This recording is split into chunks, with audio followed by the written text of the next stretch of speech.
Good morning students. हमारा topic चल रहा है company account, issue of share, plus two accountancy. ठीक है, अभी तक आपने 56 क्वेश्चन तक कर लिए हैं। अब मैं आपको आज 57 क्वेश्चन करवाने जा रहा हूँ, इलस्ट्रेशन नंबर 57। लेकिन उससे पहले मैं आपको बता दूं कि आपका टॉपिक जो है वो टॉपिक क्या है। देखिएगा, कहता है over subscription and forfeiture of share issued at premium. एक तो आपका ओवर सब्सक्राइब का केस है और दूसरा जो forfeiture of share issue at premium, जो अपने प्रीमियम के ऊपर आपके शेयर इशू किए हुए हैं उनको फॉरफिट करना। इसका मतलब यहाँ हमारे को दो बातों को नोट करना है। कहता है जो हमारे को एक्सेस एप्लीकेशन मनी रिसीव हुई है उस पैसे का यूज़ क्या हमने अलॉटमेंट पर किया है। ठीक है, मतलब जो शेयर कैपिटल के लिए हमने उसको यूज़ किया है अलॉटमेंट के समय और नहीं। और जो अभी भी एक्सेस पैसा बच जाता है तो कई बार आप प्रीमियम पर इशू करते हैं तो हमें ये भी देखना होता है कि क्या हमने उसे प्रीमियम पर भी यूज़ किया है या नहीं किया हुआ। सपोज कीजिए आपके पास 1 लाख रुपए का एक्सेस अमाउंट एप्लीकेशन पे आया हुआ है और अलॉटमेंट मान लीजिए आपकी 4 रुपये की है और सपोज कीजिए कि उसमें ना आपका प्रीमियम का अमाउंट भी ऐड है। ठीक है, और अगर हमने जो एक्सेस एप्लीकेशन मनी एप्लीकेशन के ऊपर आया हुआ है हमने वो सारा पैसा अलॉटमेंट पे यूज़ कर लिया लेकिन हमने प्रीमियम यूज़ नहीं किया, एक केस तो ये है। और दूसरा केस ये है कि अगर आपने जो एक्सेस एप्लीकेशन मनी आया है उसको प्रीमियम पर यूज़ किया है।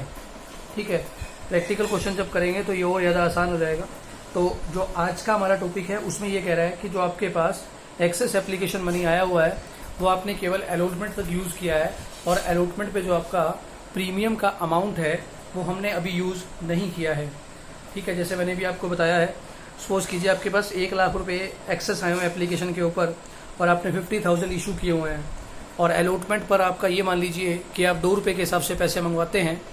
तो जो एक्सेस अमाउंट आपके पास 1 लाख आया हुआ है और ये भी मान लीजिए कि हमने 50,000 शेयर ही इशू किए हुए हैं, तो 50,000 का 2 रुपये के हिसाब से आप अलॉटमेंट पर एडजस्ट कर लेंगे। आपके पास एक्सेस अमाउंट इतना एप्लीकेशन पर था ही नहीं कि आपने प्रीमियम को यूज़ किया।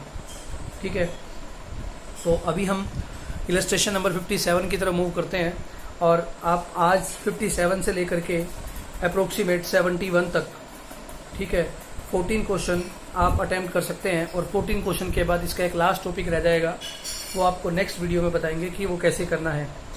देखिएगा, कहता है the Delhi cloth mills limited invited application for 10,000 share. DCM limited है, उसने 10,000 शेयर इशू करे हैं at a premium of ₹10 each payable as follows. 10 रुपये का उसमें प्रीमियम भी है। 50 on application, 35 on allotment including premium. इसका मतलब इसमें 10 रुपये प्रीमियम का अमाउंट भी ऐड है एंड 25 ऑन कॉल। इसका मतलब क्या हो गया कि 50 on application, 25 plus 10, 35 on allotment and 25 on first call. ठीक है, application for 50,000 share were received. आपको कितनी 15,000 की एप्लीकेशन क्या हुई है, रिसीव हुई है। Application for 2,500 did not get any allotment. इस 15,000 शेयर्स में से 2,500 शेयर्स को हमने कुछ भी अलॉट नहीं किया एंड देयर मनी रिटर्न, और उनका पैसा क्या कर दिया गया, वापिस कर दिया गया। Allotment was made pro rata to the remaining applicants, और जो रिमेनिंग एप्लीकेंट्स बचे हमने उन्हें प्रोराटा बेसिस के ऊपर शेयर इशू कर दिए। Mister A was allotted 400 shares. एक मिस्टर ए एक पर्सन थे, उनको 400 शेयर्स अलॉट किए गए थे। ध्यान रखिएगा, यहाँ अलॉटेड वर्ड यूज किया हुआ है। ही फेल्ड टू पे the amount due on allotment and call money.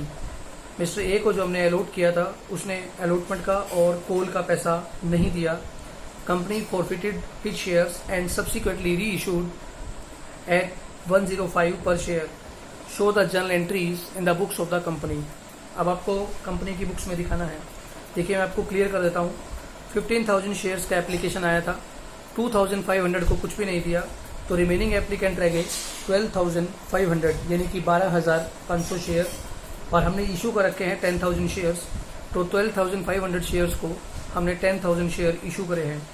इसका मतलब है जो एक्सेस एप्लीकेशन आया है उसमें से 2,500 का तो हमने क्या कर दिया, रिफंड कर दिया, और रिमेनिंग जो एक्सेस आया हुआ है वो हम अलॉटमेंट पर क्या करेंगे, एडजस्ट करेंगे। ठीक है, तो आगे चलते हैं। ठीक है, अब आपको प्रैक्टिकल मैं करके दिखाता हूँ। ये क्वेश्चन आप नोट कर लीजिएगा, आपकी बुक में खोल लीजिएगा। 57th इलस्ट्रेशन है।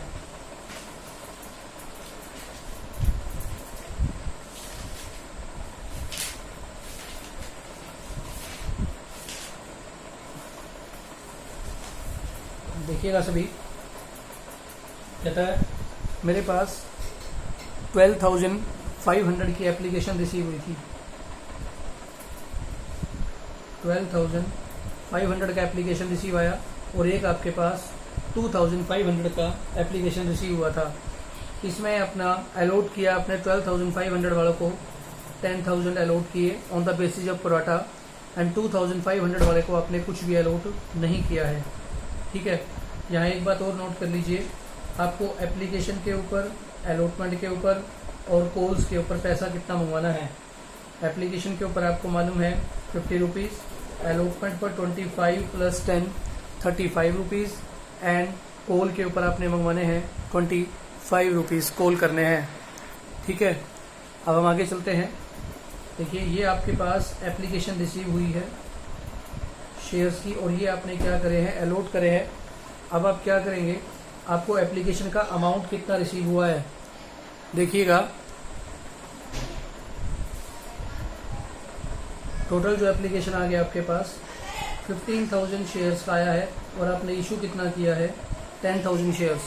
देखिएगा, तो आपके पास एप्लीकेशन की मनी कितनी रिसीव हुई है।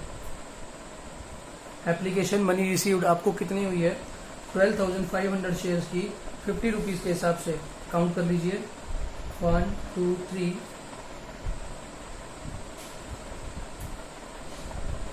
6,25,000 आपको एप्लीकेशन का रिसीव हुआ है, और 2,500 शेयर्स का आपको रिसीव हुआ है 1,25,000। तो टोटल अमाउंट आपको रिसीव हो गया 7,50,000। 15,000 शेयर्स का 50 रुपीज़ के हिसाब से टोटल आपके पास जो अमाउंट आया है वो 7,50,000 का आया है। आप उसे अलॉटमेंट पर एडजस्ट कितना कर सकते हैं देखिएगा। और 10,000 शेयर्स आपने इशू किए हैं, 10,000 शेयर्स का आप अलॉटमेंट पर वैसे मंगवाएंगे 35 के हिसाब से। तो जो आपका मैक्सिमम एडजस्टमेंट रहेगा, मैं लिख देता हूँ, यहाँ मैक्सिमम एडजस्टमेंट है, लेकिन हमारे को इससे करना अलग है। देखिएगा, 10,000 शेयर्स का जो कि आपने इशू किए हैं, और जब उनसे मंगवाएंगे अलॉटमेंट के ऊपर, तो 25 + 10 35, तो आप जो एडजस्ट कर सकते हैं वो कर सकते हैं 3,50,000 रुपये। लेकिन आपके पास जो एक्सेस अमाउंट आया हुआ है वो हमने अभी देखना है, उसके बाद हम एडजस्ट करेंगे। अलॉटमेंट आपने 10,000 शेयर्स का अभी देखेंगे, पहले एक्सेस कितना आया है।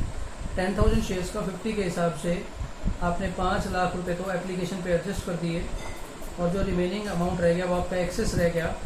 एक्सेस आया आपका केवल 1,25,000। आप मैक्सिमम अमाउंट इतना अलॉटमेंट पर एडजस्ट कर सकते हैं। अगर मैं इसमें प्रीमियम को ऐड नहीं करता, 10,000 शेयर्स का 25 के हिसाब से 2,50,000 रुपये हम लोग बिना प्रीमियम के भी एडजस्ट कर सकते हैं। ठीक है, तो हमारे को अब इसकी प्रीमियम की ज़रूरत नहीं पड़ी। इसका मतलब ये है कि आपका सारा का सारा पैसा अलॉटमेंट पे एडजस्ट हो गया, और हमने प्रीमियम का कोई भी यूज़ नहीं किया है। जब आपने प्रीमियम का कुछ भी यूज़ नहीं किया है, तो आपके पास एक्सेस अमाउंट रह गया 1,25,000। ये सारा का सारा पैसा आप कहाँ एडजस्ट कर देंगे, अलॉटमेंट के ऊपर 1,25,000 रुपये। जहाँ आपने कुछ भी इशू नहीं किया, तो आपके पास ये 1,25,000 नीचे 2,500 शेयर का एक्सेस आया हुआ था। ये पैसा हम लोग सारा बैंक से क्या कर देंगे, रिफंड कर देंगे। ठीक है, 1,25,000 आपने बैंक से क्या कर दिया, रिफंड कर दिया। क्लियर। अब जो मैं पहली एंट्री करने जा रहा हूँ, देखिएगा आप क्या लिखेंगे पहली एंट्री के अंदर। सबसे पहले आपके पास एप्लीकेशन का पैसा आया है, आप लिखेंगे bank account debit to share application account. आप लिखेंगे bank account debit to share application account. आपके पास जो टोटल अमाउंट आया है वो आया है 7,50,000 शेयर्स का। अब ये सारा पैसा आप कहाँ एडजस्ट करेंगे, शेयर एप्लीकेशन अकाउंट डेबिट, पहले आप करते हैं कैपिटल की तरफ। शेयर कैपिटल में आपका कितना जाएगा, 10,000 शेयर्स का आपका 50 के हिसाब से 5 लाख रुपीज़ आ गया। और जो आपने एक्सेस एडजस्ट किया अलॉटमेंट के ऊपर, आप लिखेंगे टू शेयर अलॉटमेंट 1,25,000 का। इसके अलावा जो रिमेनिंग अमाउंट है वो आपने क्या कर दिया, बैंक से रिफंड किया है, तो आप क्या लिखेंगे, टू बैंक अकाउंट 1,25,000। ये था आपका सिंपली एडजस्टमेंट का क्वेश्चन। ठीक है, इसके बाद आपको मालूम है कि आप लोग अलॉटमेंट को ड्यू करते हैं, और जब अलॉटमेंट ड्यू करेंगे तो आप लिखते हैं share allotment account debit to share capital and to security premium reserve.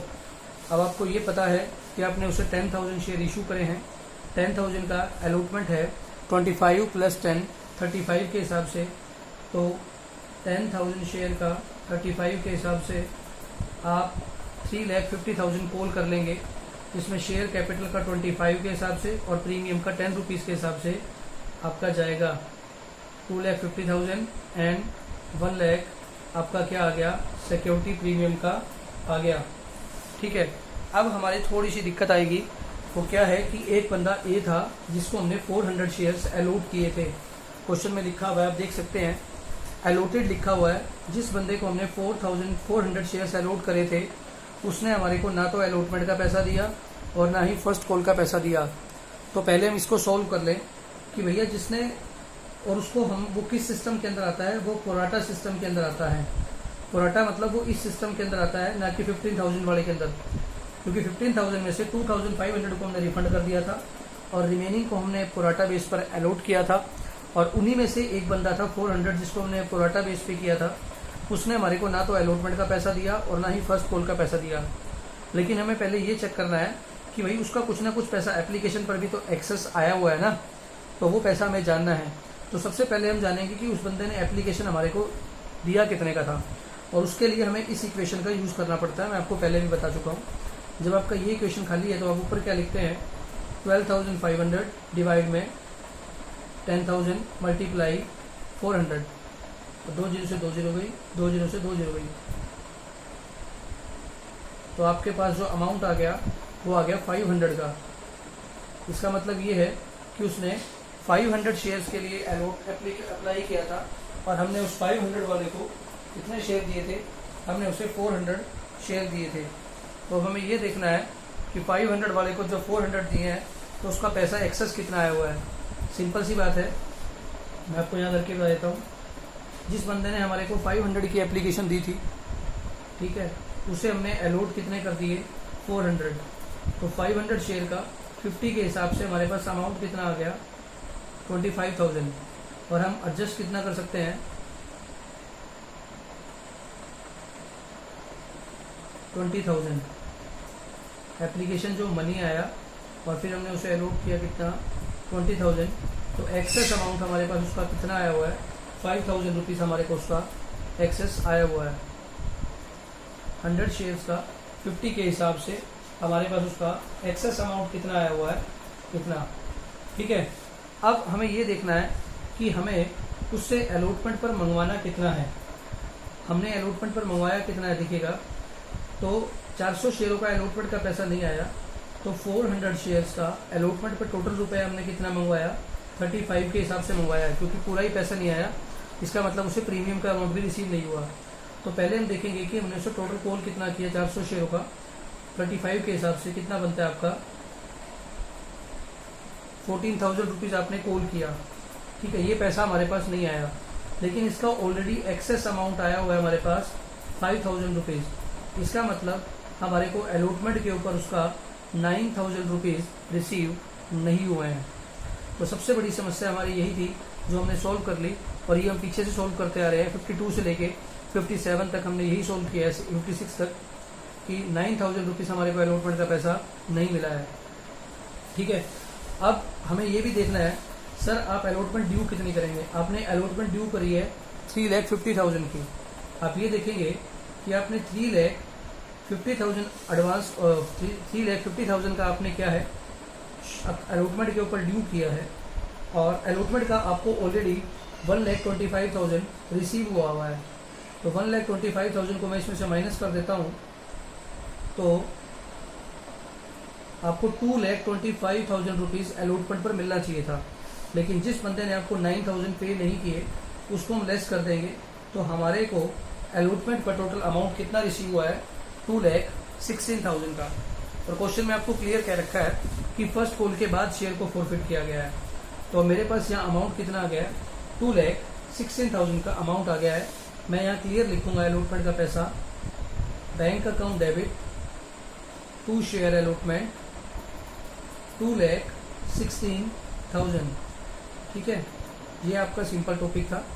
इसके बाद मुझे क्या करना है, फर्स्ट कॉल ड्यू करना है, क्योंकि फॉरफिट मैंने इसके बाद नहीं किया है बल्कि फॉरफिट मैंने बाद में किए हैं। तो सबसे पहले मैं क्या करूँगा, फर्स्ट कॉल का पैसा मंगवाऊंगा। और जब फर्स्ट कॉल का पैसा मंगवाते हैं तो आप लिखते हैं share first call account debit to share capital account. अब आप फर्स्ट कॉल का पैसा मंगवाएंगे कितना, इस बात को भी देखना है आपने। देखिएगा, आपने 10,000 शेयर उसको इशू किए हुए हैं, अभी तक फॉरफिट नहीं किया है।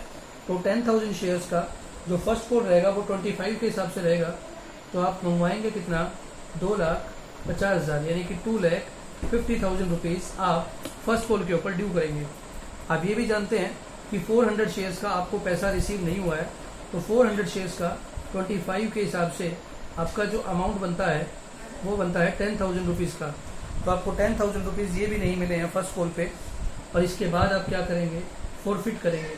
तो आप यहाँ लिखेंगे bank account debit to share first call. आपके पास जो यहाँ अमाउंट आएगा वो आएगा 2,40,000 का। 2,40,000 आपका आ गया है।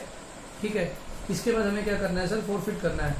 फॉरफिट के लिए आप क्या लिखते हैं, share capital account debit. Share capital कितने, आपने 400 शेयर फॉरफिट करे हैं। उसके बाद आप देखते हैं कि आपने पैसा कितना कॉल किया, 100 रुपीज़ के हिसाब से आपका जो अमाउंट आएगा वो आएगा 40,000 का। ठीक है, आपको प्रीमियम का अमाउंट रिसीव नहीं हुआ। जब प्रीमियम का अमाउंट रिसीव नहीं हुआ, क्योंकि अलॉटमेंट पर आपको प्रीमियम का पैसा नहीं मिला, क्योंकि इन 400 शेयर्स पर आपको अलॉटमेंट मिला ही नहीं है और ना ही कोई प्रीमियम का अमाउंट आपको मिला है। तो आप लिखेंगे security premium reserve account debit 400 shares का 10 के हिसाब से 4,000 रुपीज़। और आपको कितना पैसा नहीं मिला है अलॉटमेंट के ऊपर, 14,000 में से 5 ऑलरेडी मिला हुआ था, तो आपको अलॉटमेंट पर 9,000 नहीं मिला है। और कॉल्स के ऊपर यानी कि कॉल इन एरर के ऊपर आपको कितना पैसा नहीं मिला है, 10,000 रुपीज़। तो जो पैसा आपको मिल चुका है उसे आप क्या कर देंगे, फॉरफिट कर देंगे टू शेयर फॉरफिचर अकाउंट। कितना आ जाएगा, देखिए 44,000 डेबिट साइड में है, तो यहाँ जाएगा आपका 25,000। ठीक है, इसके बाद आपने शेयर्स को क्या कर दिया है, री इशू कर दिया 105 रुपये के हिसाब से। तो अब क्या करेंगे आप, सारे शेयर आपने री इशू कर दिए हैं। तो सारे शेयर अगर आपने री इशू कर दिए हैं तो आप लिखेंगे अगेन आपने प्रीमियम पर किया है बैंक अकाउंट डेबिट 400 शेयर्स का 105 के हिसाब से जो आपका अमाउंट बनेगा 42,000 रुपीज़ का। ठीक है, और 2 आपने प्रीमियम पर इशू किया हुआ है, तो आप लिखेंगे 2 शेयर कैपिटल अकाउंट 400 शेयर्स का 100 के हिसाब से आपका अमाउंट बनता है 40,000 का। और 2 security premium reserve account 400 share आपका 5 के हिसाब से जो अमाउंट बनता है वो बनता है 2,000 रुपीज़। लास्ट एंट्री बचती है वो कैपिटल रिजर्व में जाने की बनती है।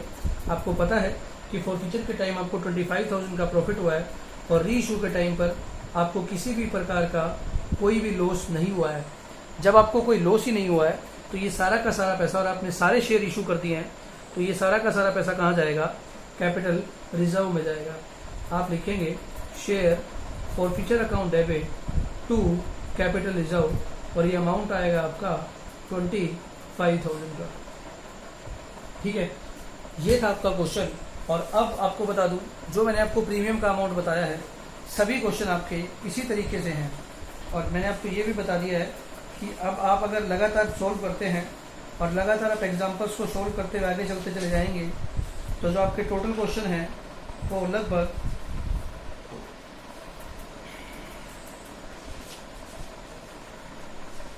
71 तक, 72 पे आपका एक नया टॉपिक आएगा, utilisation of excess money for security premium. इसको हम बाद में आपको बताएंगे, लेकिन फिलहाल आप 71 तक सभी क्वेश्चंस को सॉल्व कर लीजिए। ये वीडियो आपको कल इशू किया जाएगा और कल आपका ये टॉपिक भी खत्म हो जाएगा। ठीक है, तो आज आपका टॉपिक है 71 क्वेश्चन तक का।